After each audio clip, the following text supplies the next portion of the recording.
Hey, what's going on, everybody? It's been a minute since I did a YouTube video, so I'm going to share this to Facebook when I get a chance when this is all said and done. Um, Shout out to my Philadelphia Eagles who just won the NFC Championship last night. I'm excited for that, but I want to talk about some other stuff. Actually, I want to talk about this thing of being the underdog and how when you the underdog, how people will undermine you. They'll try to play it off like you dumb.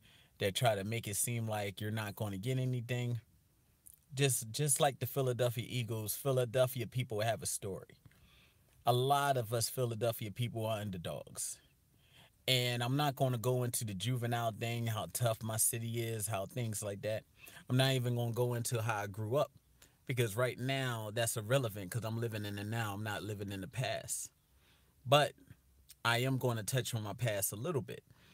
And the reason this Philadelphia story is so passionate, is so great, and it's so trying.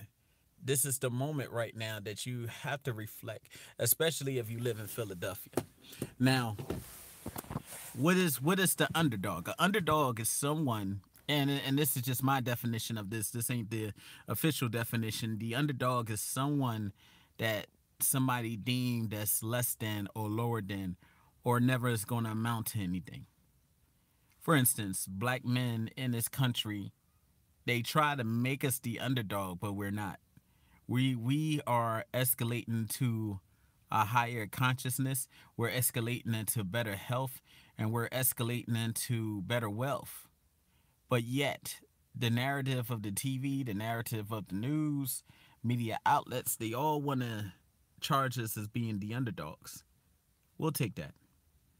We'll be the underdogs for you. And this is why, because the underdog have a chip on his shoulder.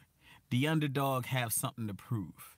The underdog is going to work harder than the person not expected to work harder. And he's going to achieve more. So it's good being the underdog. That's the same thing the Philadelphia Eagles did last night. Everybody counted the Eagles out. Everybody, I'm the only one in Philly. Like, I don't even know. It's and I'm gonna say this. There's a lot of y'all fake Philly fans out there. Don't jump on the bandwagon, cause you wasn't there when we had Rick Kotite as a coach. You wasn't there to all the losing seasons. You wasn't there when we had Rodney Pete, Gus Farrat. Y'all wasn't there when we had to really struggle, and our record was like 2-14. You was not there. Now you just come Johnny come late. No, I'm a true Eagles fan. And I want to say this, and I want to apologize, especially to my son, the rapper, because I still told him on his Instagram that I was going to stand with him and stand with my fraternity brother Kaepernick. But, I went back on my word, and I did. Eagles started winning. I got weak. I'm not going to lie to y'all. I got weak. I boycotted all the way to week 6, and it was just over after that. But at the same token, this is a good story. This is a good story, and this is a good storyline because Philadelphia was the underdog. I was able to see God work His hand on not only on the city but on that organization, man. It was just amazing. We gonna win the Super Bowl. There's no turning back now. It's no turning back. We ain't go this far. God hasn't brought us all this far to let the Philadelphia story end this way. And this city is going to erupt when it happens. I'm going to erupt when it happens. You know why? Because the Eagles is a part of my story. I remember, and I said this in other videos, when I used to date women. I wasn't the strongest person when it came to book reports. I wasn't the strongest person when it came to the English language. I wasn't strong in school when it came to English. And a lot of people counted me out. Oh, Tim, you ain't gonna never graduate college. Tim, you're not never going to graduate Temple, this and that.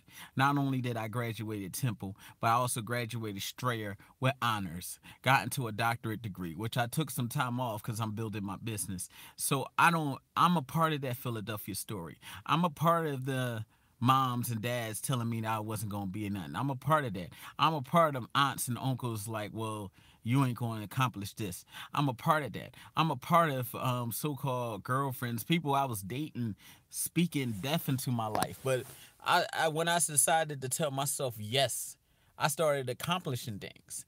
And it's funny because someone was telling me today, like, God wants you to be around people and God wants you to really, embrace people. But I told him like this: I'm connected to the vine. I don't have to embrace people.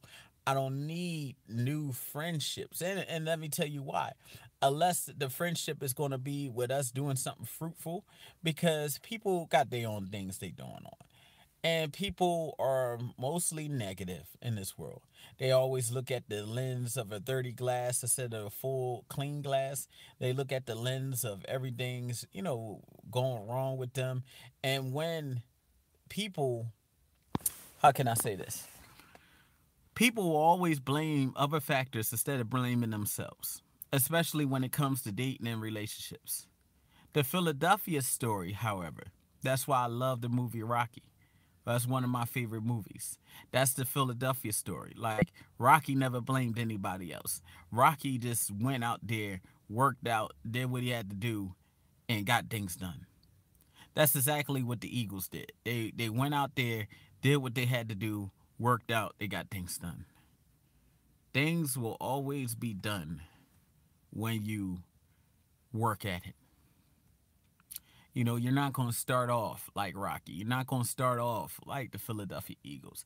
It took years. It took years. It was a lot of losing seasons. It was a lot of upsets. We went to the Super Bowl back in 2004, faced the same team and lost. So ain't no way in God's green earth that we're going to lose again. Sometimes you have to take the lumps, the L's, and everything before you get to your winning point. And you can't control other people. Other people are going to let you down. You're going to have other people going to have their own opinions of you. That's fine.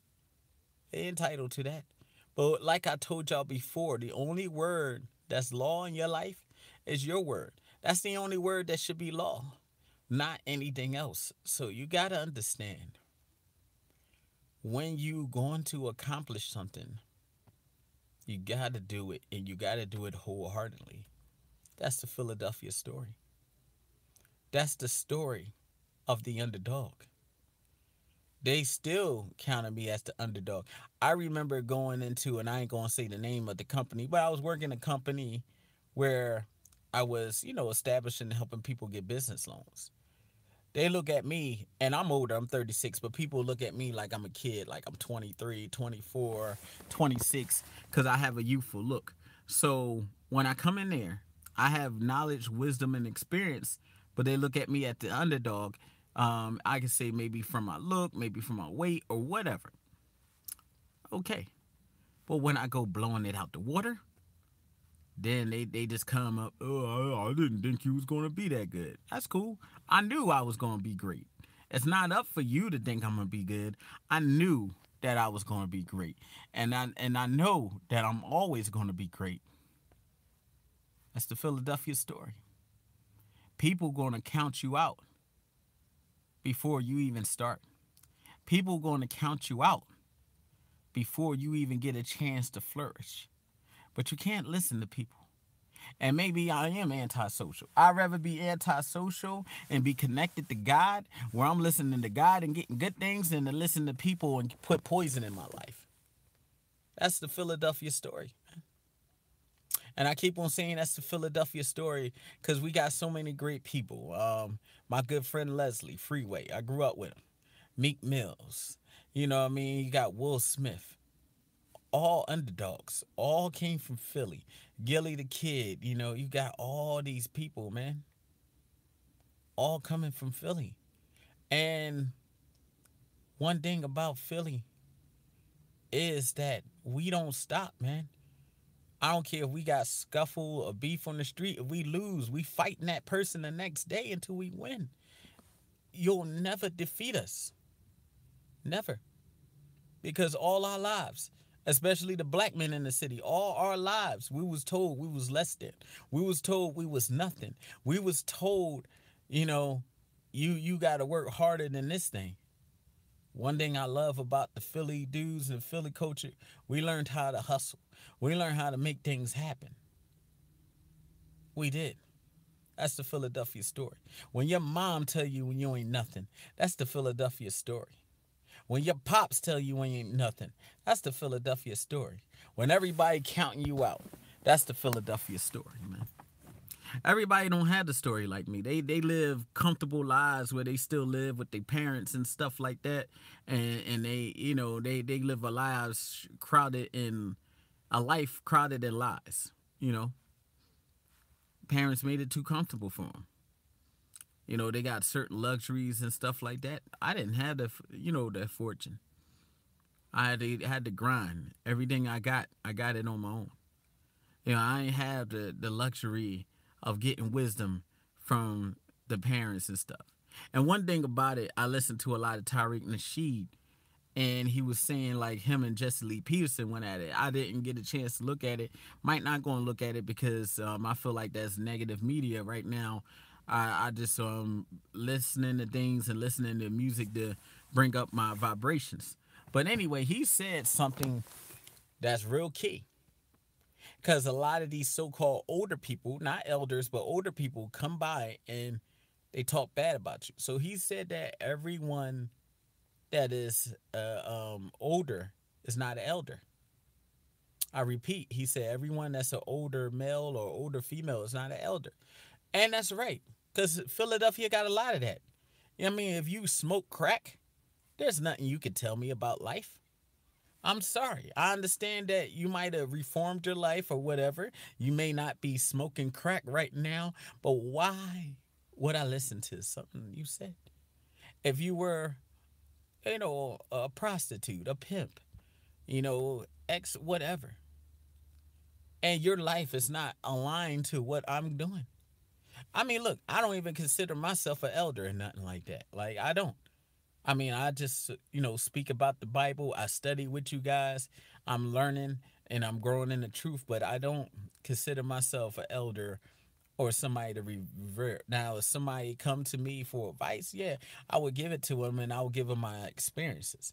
But I'm not the one to say, like, hey, you got to listen to me.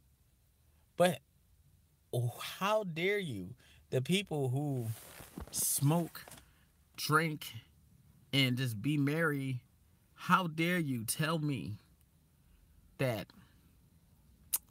you're an elder?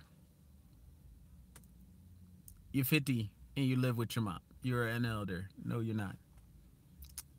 Or if you're a man, you might not live with your mom, but you're living with a woman and your name is not on the lease or the deed.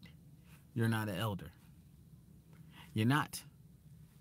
That's the Philadelphia story. We had too many older people, and we didn't have a lot of elders. So the people my generation had to look to different things. I tell you who my elders was. All the members of the Wu-Tang Clan and affiliates, because I learned a lot through that music. And I know that sounds crazy. I learned manhood through all that music. My elders, Zoe Williams. My elders. I can say Tariq is an elder to me. I can say Tommy. I can say, certain people that I listen to, Ringo TV Raw.